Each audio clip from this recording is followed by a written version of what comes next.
All right, before you go anywhere, we got one last panel before lunch.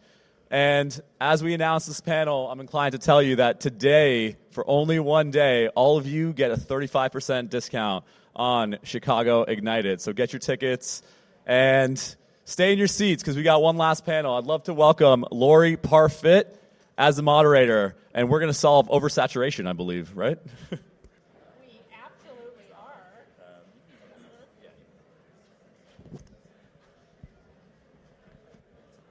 All right. Hi, everybody. We are going to be solving oversaturation into the marketplace. Thank you all for being here. I am sorry to be keeping you from lunch, but I think this is going to be a fantastic panel. So, hello, Ignited New Jersey. Oh, come on, guys. You can do better than that. Hi, Ignited New Jersey. Our first Ignited of the year. So excited to be there. This is one of my favorite conferences. I would love to invite my panel up on stage. Panelists, will you join me?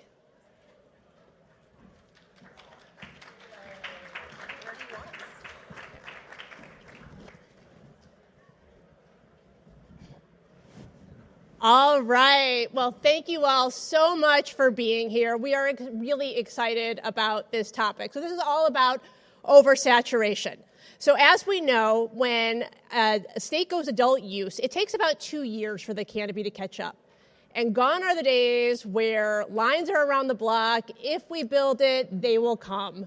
And so now we have to really think about, it's not just about cutting off the arms and legs, we're in brain surgery. And so this is key for this market, especially at this point in time. I'm excited to have 4 amazing panelists up here on stage with me. I will have each of them introduce themselves. But first, I am Laurie Parfitt. I am your fractional CMO in the cannabis space. I hail from Chicago, Illinois. And I am excited to be here in New Jersey. We work with brands and operators all over the country. I have a company called LKP Impact Consulting. Excited to be here with you today. And with that, I'll have all of my panelists introduce themselves. Sarah? Hello, good morning. I am Sarah Trent, founder and CEO of Valley Wellness. We were the first non-MSO, first woman-owned dispensary to open in the state of New Jersey way back when, in 2022. Woo. All right, Tahir. Hello, everybody. My name is Tahir Johnson. I'm the founder and CEO of Simply Pure Trenton. We're an adult-use cannabis dispensary in my hometown of Ewing, New Jersey, and this is my partner, Rolly. All right. Kellen? Hello. My name is Kellen O'Keefe. I'm the Vice President of Business Development for Dutchie, and we are proud to power over 6,000 dispensaries. I've had the joy of being in the business as a investor, partner, operator, applicant, and very proud to share the stage with this group here today. Thank you. Tom? I'm Tom Armstrong. Kind of my experience spans the soil to the storefront, and currently co-founder of Fire and Oak Dispensary and working on another location right now. Wonderful. Thank you for those amazing introductions. Give it up for our panel. All right. So we have 4 topics today, and I see I'm a little short on time, so we're going to move through these as quickly as possible. I apologize. There will not be time at the end for questions, but all of these people are here all day, so please just come find us, and we're happy to answer any questions that you have. All right. So our first topic is really about when you think about opening up a dispensary, you have to think about what municipality you're going to look at, what's important in that municipality. And so not all towns are created equal. And so, Sarah, I'd love to talk to you about what are the most important criteria that you utilize when you're selecting your location for a dispensary? Oh, there's so much that goes into that question. I think first, it's important to differentiate, are you going into a town and trying to flip that municipality, meaning like change their mind and get them to actually opt in and create an ordinance from scratch? Or are you looking at a municipality that has already passed an ordinance and you're trying to find real estate? So for this particular question, I'm going to concentrate on the latter, which is this municipality already has an ordinance in place and you're considering or evaluating potentially opening a business there. Some of the things that I think are really important, number one, how many dispensaries is this municipality going to allow? We've seen it time and time again where a municipality will say, we're only going to allow 1 or 2, but then somebody politically connected comes in and now all of a sudden there's 3 or 4 or 5. So that goes to how many dispensaries, but also in what zone. So there are municipalities that are quite large, and maybe it's okay that they're going to allow 2 or 3, as long as that zone where that retail operation is going to be allowed is far enough away. The other thing that I think is really important and kind of speaks to those like political connections, do you know the council? Has the council engaged with you? Have you been able to sit down and have a meeting with the mayor? Those things go a long way later on down the road when you might be trying to sit down with the mayor and say, hey, look, this is the reason you should not allow an additional dispensary. A lot of municipalities think more dispensaries, more money. That is not necessarily the case. Oh my gosh, that is a great point. So I was actually talking to a municipality a couple years ago, the 8,000 residents, and they're like, we have this amazing dispensary, and we get tremendous tax revenue from it, so we want to open another one. And they're like, that way we have 2 amazing dispensaries. I'm like, no, you don't have enough people.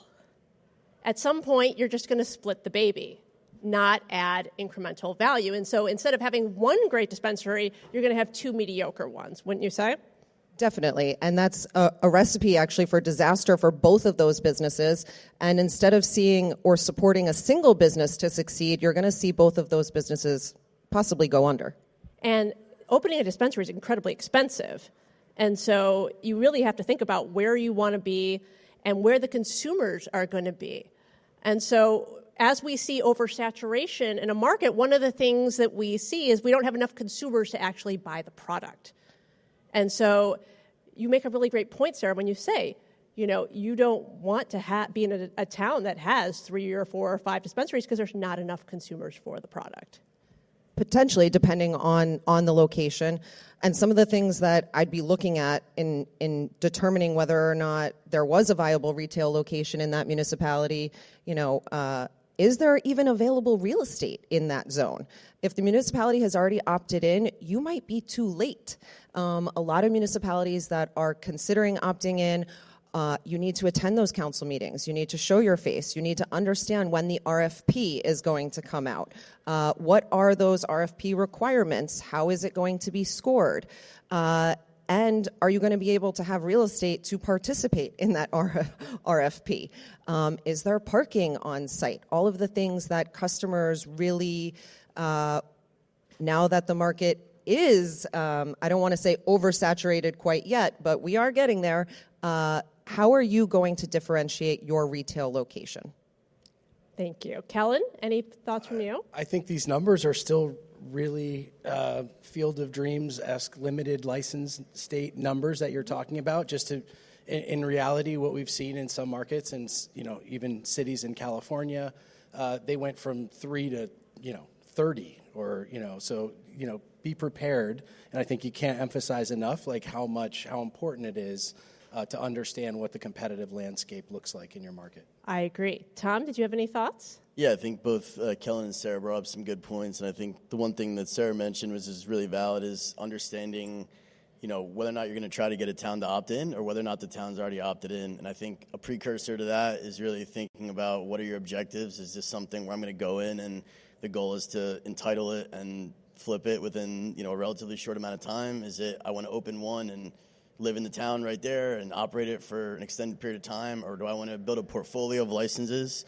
And then, what is my access to capital, and what is my timeline? I think those things are going to really influence that decision. I think timeline is definitely something to think about, because if your objective is just to flip the dispensary versus run the dispensary long term, it can be a very different choice that you would make in terms of municipality. Well, also, I think one of the other things that's important to consider when choosing a municipality beyond just the numbers or the real estate or whether you can get in there, because I know at some point you're just trying to get in anywhere you can. But beyond that, I think one of the important things to look at is what type of connection do you have to the town, to the people, to the municipality, because that can go a long way, even with what you're talking about with building these relationships. Right, in my example, it's my hometown where I grew up.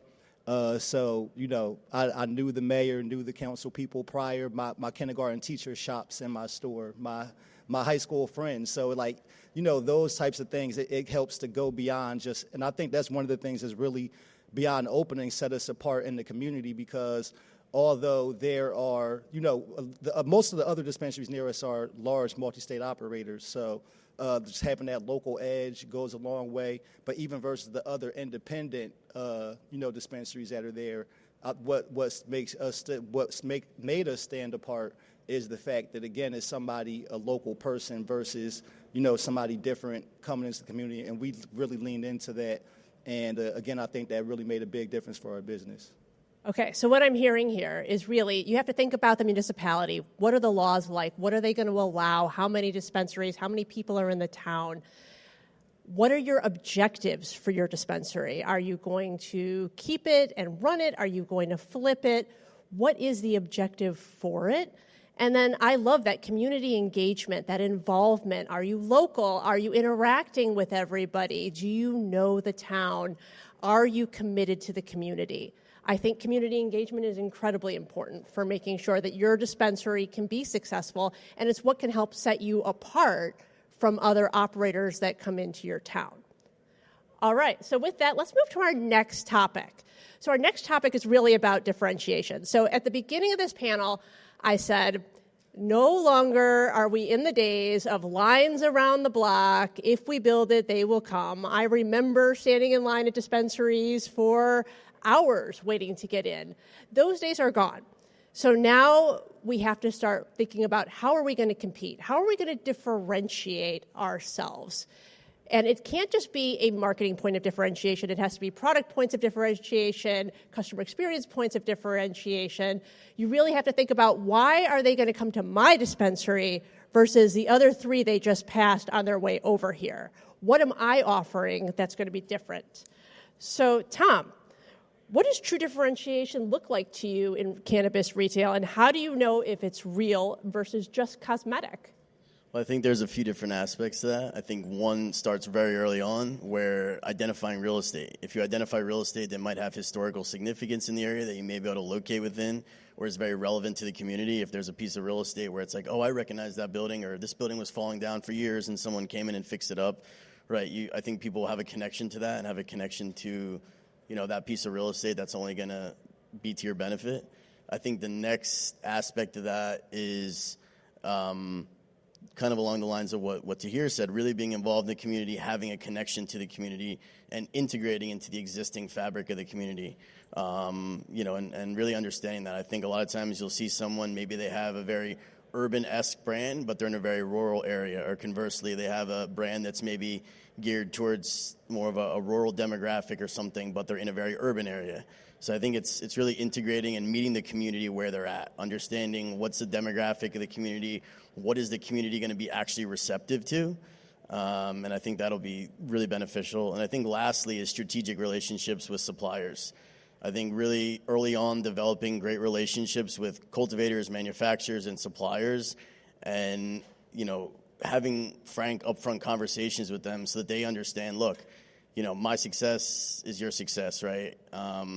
Oftentimes, as we've seen in mature markets, there's issues with, unpaid bills and the like. So it's in their best interest to develop strategic partnerships with retailers that they know are going to sell their product, that's going to show them in the best light, that are going to pay their bills, and they're going to be repeat customers. So I think those things are all really important. So I like that. It's about knowing your real estate, where you want to be, knowing your market.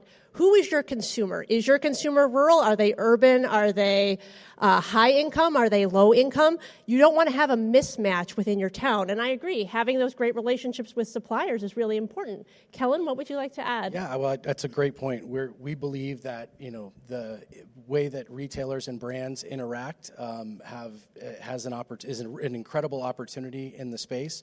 We're getting ready to launch Dutchie Connect, which will fundamentally change the way that brands and retailers are able to work together.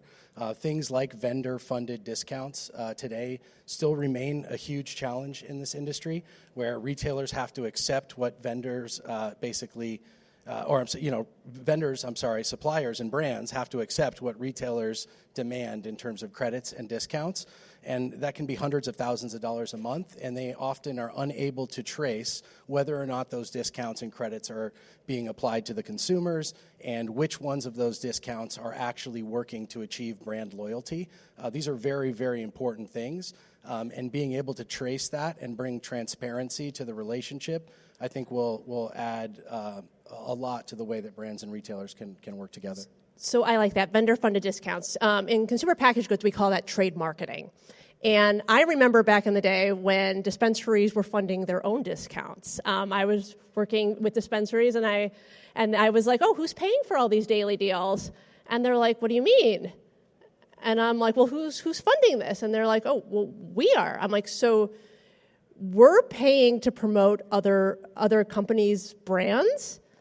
They should be funding their discounts. And it's great to hear that we've started to see a lot of these vendor-funded discounts apply. And I like what else you were talking about, which is really doing that post-event analysis. What's working? Why is it working? What's not working? And how do we optimize it effectively?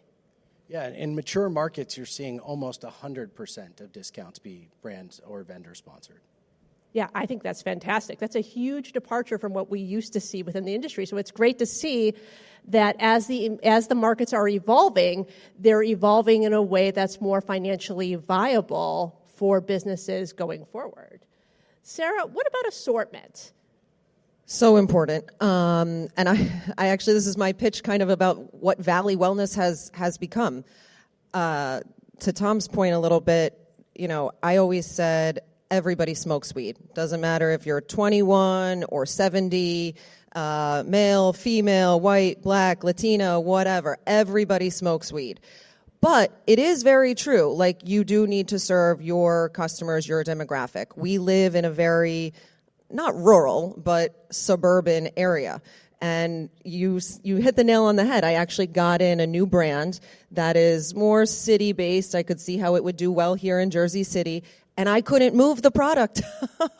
And so I did have to heavily discount it to move it. So understanding your customers, super important. But what has set Valley apart and why I think customers choose us, number one is speed of access. And this comes from my own personal efficiency. I don't like waiting in line. I don't like, everything should be at your fingertips. So literally, if you place your order online in advance, you can be out of our store in less than 60 seconds, and I kid you not. That is part of our logistics plan. We have 23 spots in our parking lot. So in order to serve the amount of people and make customers happy, we do move people through. But we also recognize that there are customers that need that little bit of TLC, and so we do offer, those one-on-one moments. But selection. We don't just carry MSO brands. We do carry MSO brands, and they sell well. You know what else sells well? Is the higher priced point product that is a more unique product, a better quality product from a non-MSO, from an independent vendor. And I think that Valley, with the largest menu out there in the state of New Jersey, that is what sets us apart. So what I hear you saying is meet the consumer where they're at. And so if you need to have the right products for the right consumers at the right time. And that's what you're talking about. And then making sure that you provide a customer experience that can move people in and out effectively so that they're not waiting, they're not annoyed, that they want to come back on a regular basis because they know exactly what they're getting. Tahir, any thoughts from you? Sure. Well, one of the things that I would say is important is when you talk about differentiation is how do you establish your brand identity?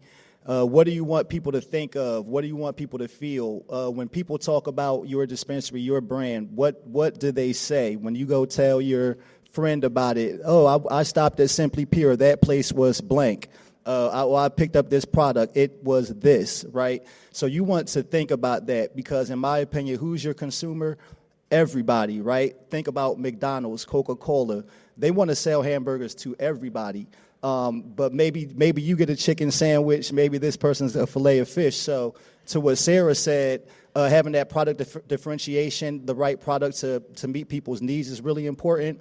But again, it is what makes that person even choose McDonald's versus the other place, right? So I think part of it is service, it's speed. People love the feeling of what it means to have things. And so for me, a part of what we really focus on in the dispensary is the experience. Like knowing people's names when they come in, like when they walk in the door. People be like, how do you do that? Well, we scanned your ID, right? So we know it. But it makes it feel like Ritz-Carlton. So you think about all these different experiences, what sets you apart. What sets us apart? There's a dog running around. He's there most of the times. People will see me without him. They're like, oh, it's good seeing you, but where's Rolly? So again, it's just what is the feeling that people get? Whether you want it to feel like at home, you want it to feel like seeing friends. But also, I think the secret is with weed, going back to what Tom said, people want the best weed at the best price. So being able to find value to where you're not eroding your margins, that can be something that really differentiates you to get you in the door. Because especially in these days of online, everybody has Google. If I look and I see you have this for $10 and the guy next door has it for $8, guess where you're probably going to go, right? And that creates value over time, and you give them that good experience, and that's what makes them come back. So I love that. So what I hear you saying to here is you're talking about the brand essence. So when we think about the brand pyramid, at the bottom of the pyramid is your points of parity. How are you like other brands? How are you like other operators?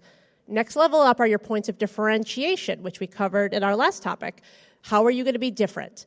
The third level up is your brand promise. What are you promising consumers every time they interact with your brand? Up to their consumer response is how do you want them to react? And what Tahir's been talking about is your brand essence, which I think is actually the most important part of your brand. It's how you want people to feel when they interact with your store, with your brand, with your people.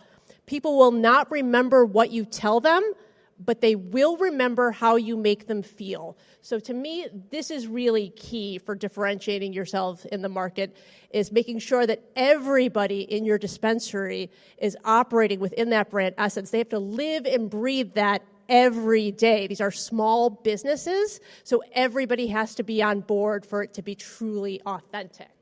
So Tahir, thank you. That actually segues me into our third topic, which is really managing saturation risk. And you've already kind of touched on this, and I would love it if you elaborated a little bit more, because as we see these operations start to pop up, all of a sudden we get into pricing pressure, and we end up with that sort of race to the bottom, or I call it the no jerk rule. Everybody's always fighting with each other, and I always tell people, you know what? Don't follow the jerk. Like, everybody needs to hold hands and make money. But people start undercutting each other. And if everybody's doing Monday Munchies and Waxy Wednesdays, why are they coming to your dispensary? So Tahir, can you give the audience a little bit of perspective as to what they can do besides discount? Sure. So again, besides discounting, although discounting is, I think, a tool that can bring customers in, you don't want to give away the store, right? So part of what you can do, I think it really does focus on communication. Kellen and I were talking about this, doing everything you can to be top of mind for your customers, reaching out, sending text messages every day. You would think that customers might be annoyed, but customers see me all the time and they say they love it. They're like, oh, I love seeing what the deal is today. Using technology. I know, for example, you can use programmatic ads. Like we're targeting the other dispensaries in the area, so if you pull up the Zen Leaf, you might get a pop-up on your phone. So for Simply Pure. Again, but all of these types of things, everything you can do to be on your customer's mind. But also, the loyalty programs work really great, making sure that you're rewarding your customers, not just having it, but one that feels valuable, right? When people have points, they feel like it's really worth something. I know for sure. I look at my McDonald's app and I'm like, oh, what am I getting? A free cheeseburger. So again, I want the customers to have that similar type of experience. And then everything down to, again, going back to the feeling. Like when you walk inside Simply Pure, I want it to look better. I want it to smell better. I want it to, like my guy Max B said, for those that catch it. But anyway, like I want it to be that experience. The music, right? The audience, like like most of the time you'll hear like 80s music, right? Because if you talk about consumers, my employees hate it because they're like younger, 20-some people sometime, but our average consumer is like a 40-some-year-old, 50-some-year-old older person, and they love coming in hearing that music. So again, it's like all those different types of things. And then going back to the community, again, showing up in an authentic type of way. We're always going out, doing things for the community, donating to local causes. We're out where the people are. Just meet people where they are. And I think it goes a long way, just the authenticity of, again, as you see it, like we are focused on making money, but most of what you'll hear me talk about isn't going to be about like tinkering with the dollars and the cents, because it really is more about like invoking that emotion and that feeling and building that brand more than anything. And that brings the people in. That's how you do the Field of Dreams. If you build it, they don't just come. You got to build something dope to make the people come. So I love that. Build something dope. That's what we definitely need to do. And part of that, and what I hear you saying to here, is you really got to communicate with your customers on a regular basis. Let them know what you're doing. Let them know that you care. And utilize your loyalty platform. I love the fact that you brought up loyalty, because that's the first time we've heard this on this panel, is you have to develop your loyalty platform, get people to come in. Why should people shop with you and want to come back on a regular basis and not go to the guy across the street because he's got a better discount? You want to make sure that you're building that loyalty. They want to come in. They want that experience, and they're being rewarded for that. Kellen, any thoughts from you? Well, first, I want to shout out to all the old timers over 40 in the audience. I'm there too. I was thinking the same thing. I'm 42. It's a great segue into how technology can really support loyalty, marketing, discounts, and how all those things work together, because you do want to know what discounts are working, right? Which discounts are driving customers into the store? Which discounts are driving loyalty, and actually loyalty that you can track and measure, so you can see where they're coming back. You can see whether or not, what brand-funded discounts are really working to drive margin and loyalty. These things are really important, and we believe technology can support that. Very excited about the loyalty and marketing program that Dutchie has launched, and the customers that have gone full stack on these programs are seeing incredible results in very competitive markets. So thrilled to have customers like these on stage and be able to share it with them. I would agree. And I think it's knowing what discounts are working, what promotions are working, and then not doubling down on it. If you see something's not working, let's pivot, let's change, and let's find something that is more viable. So, Kellen, thank you for segueing into our fourth topic, which is utilizing technology. And so, Kellen's with Dutchie, but there's all different types of technology platforms out there that can really help you develop your business and be very successful. And technology truly can make or break you. If it works, it's great. If it doesn't work, it's really not great. And that can be very devastating for your business. In fact, I opened a dispensary recently where they didn't set up a platform properly, and that created numerous negative Google reviews because people couldn't order, people couldn't pick up. And all of these are kind of your basic block and tackle, but they can truly make or break your business. So, Kellen, when you think about technology, what are the biggest friction points that you see, and how can operators really get ahead of that so they can be successful going forward? I think oftentimes, and to keep it short and simple, people often overcomplicate things and try to do things far more advanced than they're ready for. And I think it's very important that people focus on creating a seamless customer experience that allows you to find products, purchase them easily, pay for them digitally, I hate to say, and be able to also be rewarded very quickly for those with loyalty and points that you can redeem and that you find very easy to track. Because people are so used to technology being seamless in our lives, they don't have a lot of patience for things not working, and we've certainly learned the hard way and made significant changes to our platform to make sure things work, right? And that's what it's really about, is making sure that Tahir can provide the incredible Simply Pure experience that he wants to his customers from start to finish. So what I hear is keep it simple. Don't overcomplicate it. Don't stack a bunch of things just because you think it's going to add some value. Really think about what your technology tech stack should look like, and how do you build it properly to ensure that you're going to be able to create a seamless experience for that consumer? Because I think you're right. Everything's on our phones these days. I remember years ago when people told me that, I was like, oh, that's never going to happen. And guess what? We're here. And so technology is at our fingertips. We now have AI. We have all kinds of new technology that's making everything run faster. And so if you can't run at the same speed as everything else, it's going to affect your business. Tom, any thoughts from you? Yeah, I think you guys hit on it with the friction and seamless. I think those are two words that are super important when you're talking about your tech stack in the dispensary. There's so many different platforms and programs and bells and whistles, and a lot of them are great, but I think being able to have a seamless integration and have something that works really well for your customer is super important. If you might have a great loyalty program, great rewards, great points, but if people aren't signing up, it's irrelevant. So I think having that seamless integration and making sure that that customers can actually sign up and are going to utilize it is really important. And make it easy for them.